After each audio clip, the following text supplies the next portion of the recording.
ప్రియులారా, మన ప్రభు అయిన యేసు క్రీస్తు నామంలో మీకు శుభోదయం. ఆయనను గూర్చి అనుదిన ఆత్మీయ ఆహారం, జూలై 31 శుక్రవారం. నేటి మన ధ్యాన లేఖనం ఫిలేమోనుకు రాసిన పత్రిక 7వ వచనం. సహోదరుడా, పరిశుద్ధుల హృదయములు నీ మూలముగా విశ్రాంతి పొందినందున నీ ప్రేమను బట్టి నాకు విశేషమైన ఆనందమును ఆదరణయు కలిగెను. వ్యాఖ్యానాంశం సేదదీర్చువాడు. వ్యాఖ్యానం: క్రీస్తు తన యొద్దకు వచ్చిన వారికి విశ్రాంతి కలిగజేయువాడు. మత్తయి సువార్త 11:28.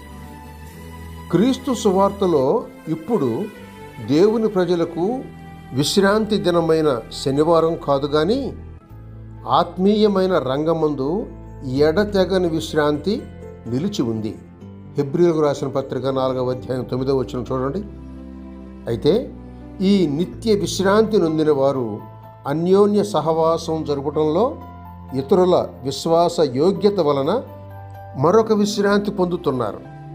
కొలస్సైలో ఉన్న ఈ ఫిలేమోనే విశ్వాసి ఇట్టివాడు. పరిశుద్ధులతో కలిసి ఆయన వాక్యం చెప్పగా వినువారందరూ ఆయన సహవాసం వలనను వాక్యోపదేశం వలన విశ్రాంతి పొందుతూ వచ్చారు. అంతేకాదు, ఫిలేమోను ప్రేమలో కూడా మెలిగినవాడు. దైవదాసులకు విశేషమైన ఆనందాన్ని, ఆదరణను కలిగించువాడై ఉన్నాడు.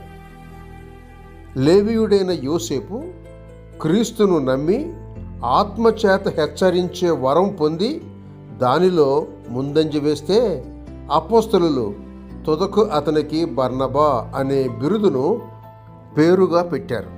అపోస్తలుల కార్యములు 4వ అధ్యాయం 36వ వచనం చూడండి.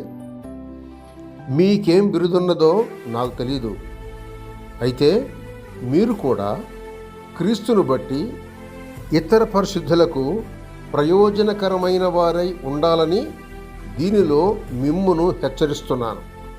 అవునా?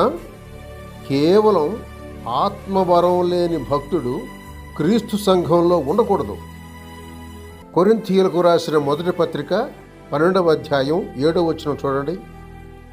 కనుక నిద్రపోక మీ యందు ఉన్న ఆత్మవరమును మీరే ప్రజ్వలింప చేయాలి సుమి.